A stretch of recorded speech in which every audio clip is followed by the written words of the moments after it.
आज बात होगी जनता दरबार में 2000 के नोट की। ये नोट अब बंद हो चुका है, इससे क्या फ़र्क पड़ा है, क्या पूंजीपतियों को बढ़ावा दिया गया है, क्या आम जनता परेशान है? भाई साहब, नाम क्या है आपका? मेरा नाम है अजय साहू। अजय जी, 2000 का जब नोट आया था तब कैसा लगा था और अब ये नोट जा रहा है तब कैसा लग रहा है? 2000 का नोट जब आया था तो लग रहा था कि ये जनता के फ़ायदे में है, लेकिन बाद में जब ये चलन में आया, व्यवहार में आया, तो महसूस हुआ कि इससे 2 नंबर के कारोबार को ज़्यादा बढ़ावा मिला है। बड़ी बड़ी रकमों को ट्रांसफ़र करने में, कम वज़न में लोगों को ज़्यादा फ़ायदा हुआ है। बाकी आम जनता के व्यवहार में इससे कोई फ़र्क नहीं पड़ा है। इससे गवर्नमेंट को नुकसान था और ये बंद हो गया है, तो इससे गवर्नमेंट को ये फ़ायदा है कि जो बड़ी बड़ी रकमें जो ट्रांसफ़र होंगी वो ऑनलाइन ट्रांसफ़र होंगी, जिस पर गवर्नमेंट को टैक्स मिलेगा और आम जनता को राहत मिलेगी, क्योंकि जब टैक्स मिलेगा उससे विकास के कार्य होंगे, वो जनता के हित में होंगे। साहू जी, क्या 500 के नोट की एक लिमिट है, तो अब क्या कोई और ऑप्शन चाहिए गवर्नमेंट को? 300 रुपये का नोट या 1000 रुपये का नोट क्या होना चाहिए ऐसा? मेरा अपना मत है व्यक्तिगत रूप से, हो सकता है लोग उससे सहमत हो या ना हो, लेकिन मेरा व्यक्तिगत मत ये है कि 100 रुपये से ऊपर का नोट बनना ही नहीं चाहिए।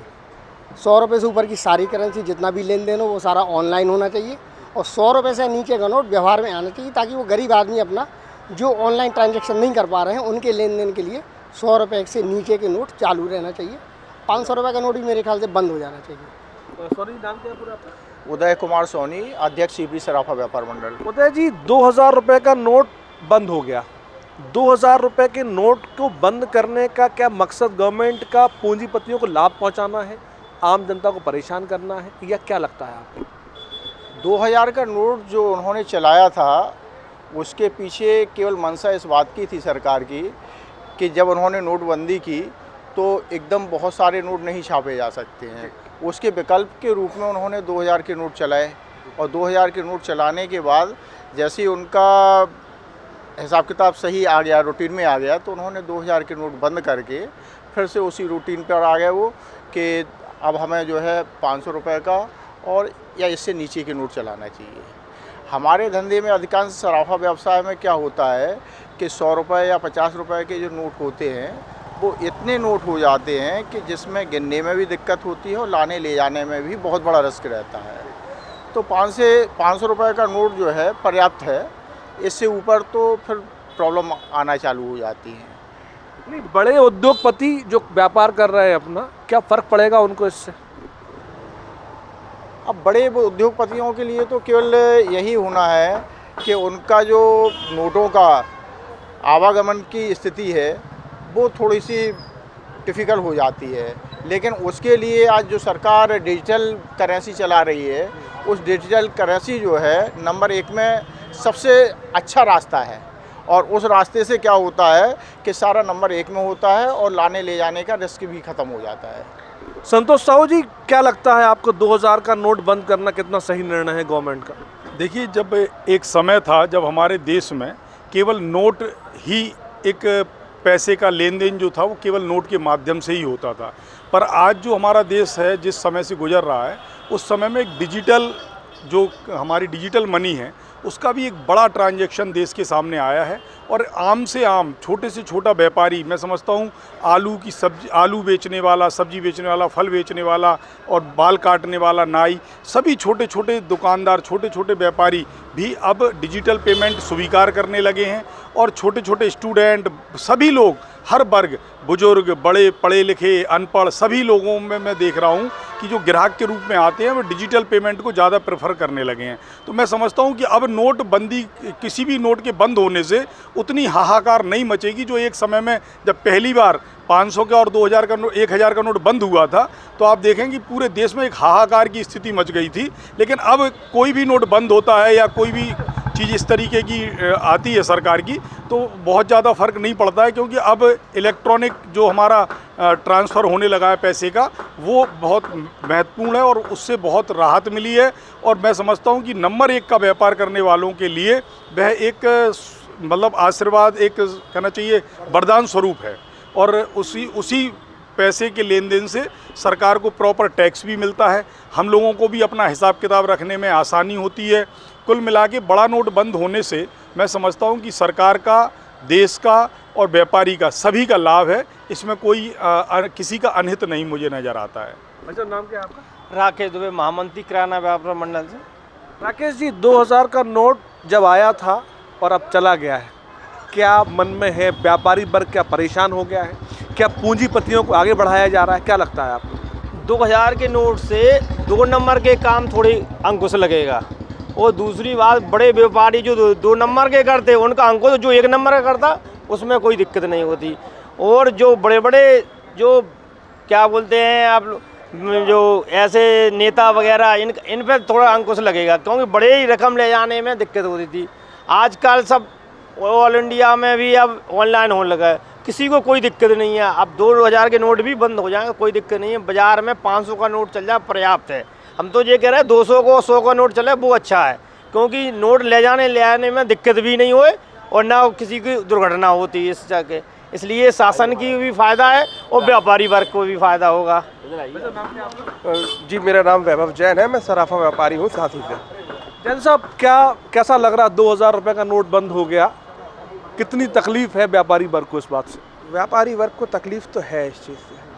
तकलीफ़ ऐसे है कि हमारे हिसाब से तो 2000 का नोट चलन में रहना चाहिए था, क्योंकि जो एक 100 रुपये के नोट को छापने की कीमत आती है वही 2000 के नोट को छापने की कीमत आती है, लेकिन उससे मूल्य 2 लाख रुपए पैदा होता है एक गड्डी पे, और उससे सिर्फ 10,000 रुपये का मूल्य 100 के नोट की गड्डी में होता है। जब छापने की कीमत बराबर है तो आपको अधिक मूल्य के नोट छापेंगे तो उससे आपके कम नोट छापने आपको कम नोट पड़ेंगे, और उससे जो छापने की कीमत है उस पर भी फ़र्क पड़ेगा। मैं डिजिटल के ख़िलाफ़ नहीं हूँ, लेकिन मेरा मानना है कि 2000 के नोट चलन में रहने चाहिए थे, क्योंकि 2000 के नोट कहीं भी ले जाने में लाने में सुगमता होती है। और जहाँ तक रही बड़े उद्योगपतियों की बात, जहाँ तक रही बहुत बड़े व्यापारियों की बात, उद्यमियों की बात, तो वो उनके पास 2000 के नोट के व्यवसाय करने के अलावा भी और तरीके हैं जिसमें वो ट्रांजैक्शन करते हैं। जब 2000 का नोट नहीं था तब भी वो ट्रांजैक्शन करते थे, चाहे वो हीरे में व्यापार करते हों, चाहे वो सोने में व्यापार करते हों। गवर्नमेंट ये मान के चल रही थी कि ब्लैक मनी बाहर निकल के आएगी इससे, क्या ऐसा हो पाया? नहीं, ब्लैक मनी बाहर लाने के और तरीके हैं। ब्लैक मनी 2000 का नोट बंद करना आज भी वो सॉल्यूशन नहीं है। जब उनने 1000 का नोट बंद किया था तब भी कोई सॉल्यूशन नहीं था ब्लैक मनी का, और आज भी मेरा मानना है कि ब्लैक मनी का वो सॉल्यूशन नहीं है। ब्लैक मनी के और तरीके होते हैं डिजिटली लेन देन से। आज आप देख रहे होंगे, मैं ऐसे कई व्यक्तियों को जानता हूं जो अपना रिटर्न दाखिल करते हैं 4 लाख रुपए का, कि सालाना 4 लाख रुपए कमाए, और डिजिटली उनके खर्चे 5, साढ़े 5, 6 लाख तक जा रहे हैं। वो हर महीने 50,000, 60,000 रुपये की शॉपिंग ऑनलाइन कर रहे हैं और इनकम दिखाते हैं अपनी 4, साढ़े 4 लाख रुपए। तो वो आगे चल के सरकार उन पर शिकंजा कसेगी, जो कि एक अच्छा कदम है। लेकिन आप ये भी समझिए कि 2000 का नोट चलन से गया है तो उससे सरकार को विशेष फ़ायदा नहीं होगा। ये एक तरह से छलावा है कि सरकार कुछ ना कुछ कर रही है। अच्छा, नाम क्या है आपका? कैलाश चेलानी। कैलाश जी, क्या मानते हैं आप, 2000 रुपये का नोट बंद हो जाने से क्या काला धन की जो बात होती थी, या इसके आने से काला धन बाहर निकला या जाने से बाहर निकलेगा? अब हम तो यही कहेंगे कि हमारी जो फर्म है, कॉस्मेटिक स्टोर है हमारा, तो पहले महिलाएं हमारी दुकान पे आती थी, 2000 रुपये के नोट जो होते थे उससे हम लोगों की दुकानों में शॉपिंग अच्छी हो जाती थी। आज की डेट में नहीं हो पा रही है। लेडीज़ें कहती हैं भाई अपने हिसाब से चलती हैं, अब वो कहती हैं पैसे ही नहीं हैं हमारे पास, ऐसे बोलती हैं। और डिजिटल तो खैर ठीक है, अच्छी बात है, पर फिर भी ज़्यादा डिजिटल से इनकम टैक्स में आ जाता है आदमी ज़रूरत से ज़्यादा। पहले इतना नहीं आता था, अब तो ऑनलाइन हर चीज़ होती जा रही है, तो ऑनलाइन के चक्कर में हर इंसान इनकम टैक्स में बढ़ते चला जा रहा है। 2000 के नोट की ब्लैक मनी जो बड़े लोगों के पास थी, हम छोटे लोगों को ज़्यादा प्रभाव पड़ गया है। क्या लगता है आपको, 300 रुपये या 1000 रुपये का नोट बाज़ार में आना चाहिए ऑप्शन में? बिल्कुल आना चाहिए, 300 का भी और 1000 का भी आना चाहिए। इससे हम लोगों को क्या है, व्यापारी वर्ग को आने जाने में दिक्कत कम होती है। अब कहीं पर 1 लाख रुपए ले जाना है, अब 100 के नोट लेके जाओ तो 10 गड्डियाँ हो जाती हैं, रिस्क रहती है। नहीं, अब वो कह रहे हैं ऑनलाइन ट्रांजेक्शन करो ना, क्या दिक्कत है? ऑनलाइन ट्रांजेक्शन कितना करें, हो नहीं पाता है। कोशिश तो पूरी करते हैं, बहुत से कस्टमर कहते हैं भाई ऑनलाइन करते हैं तो कल को हमारा पैसा कहीं दूसरी जगह ना ट्रांसफ़र हो जाए, परेशानी हो जाती है। कोई जी सब जी, आप क्या मानते हैं, अभी क्या ऑनलाइन ट्रांजेक्शन के लिए हम सब लोग तैयार नहीं थे क्या? इतना पढ़ लिख नहीं पाए थे क्या? नहीं, देखिए पढ़ाई लिखाई की तो बात मैं ये कहूँगा कि एक समय था जब हमारे प्रदेश में लॉटरी चलती थी। उस समय मैं समझता हूँ लॉटरी का पूरा खेल इंग्लिश में होता था, चाहे रिपीट हो, चाहे बैक रिपीट हो, चाहे क्लेम हो, चाहे कैश हो, काउंटर हो, जितने भी उसमें शब्द थे वो सब अंग्रेजी में थे। और आप अगर उस समय का आपको याद होगा तो आप देखेंगे कि हर अनपढ़ आदमी के हाथ में एक चार्ट होता था, वो भी अंग्रेजी शब्द है, और वो चार्ट में स्कीम निकालता था, वो भी अंग्रेजी शब्द है। तो जब किसी भी चीज़ की बाहुलता हो जाती है तो मैं समझता हूँ कि लोग उसको सीख लेते हैं और अमल में ले आते हैं। ऐसे ही मैं देख रहा हूँ कि अब डिजिटल जो पेमेंट करने की कला है वो सभी को लगभग आ चुकी है। छोटे से छोटे लोग, छोटे से छोटे दुकानदार, व्यापारी, आम ग्राहक, महिलाएं, बुजुर्ग, सभी लोग डिजिटल पेमेंट करने में कोई किसी को भी असमर्थता नहीं हो रही है और डिजिटल पेमेंट को बढ़ावा मिला है। और रही बात बाकी बड़े नोटों की, तो अब बड़े नोटों का लेन देन उतना बड़े स्तर पे बंद भी हो चुका है, क्योंकि अब सरकार भी ये की मंशा है और हम लोगों की भी ये मंशा है कि सरकार को हम लोग टैक्स दें और उस टैक्स से इस देश का विकास हो, और जो व्यापारी देश की रीढ़ की हड्डी कहलाता है वो सच्चे तरीके से इस देश की रीढ़ की हड्डी बनने में सार्थक हो। लेकिन सबसे बड़ी बात क्या है कि जैसे अभी भाई ने बताया कि डिजिटल जो ट्रांजैक्शन चल रहा है, उस डिजिटल ट्रांजैक्शन में लोग अपनी इनकम दिखाते हैं कि हम 4 लाख है, 3 लाख है या 5 लाख है, इससे ऊपर नहीं दिखाते, जबकि वो ख़रीदारी हर महीने 4-5 लाख रुपए की करते हैं और 1 साल की दिखाते हैं वो कि 1 साल में हमने इनकम हमारी 5 लाख है या 4 लाख है। तो ऐसी स्थिति में जो है उन लोगों के ऊपर शिकंजा कसना चाहिए। और दूसरी बात, आज जो कम पढ़े लिखे दुकानदार हैं उन्हें भी डिजिटल ट्रांजैक्शन में प्रॉब्लम आ रही है।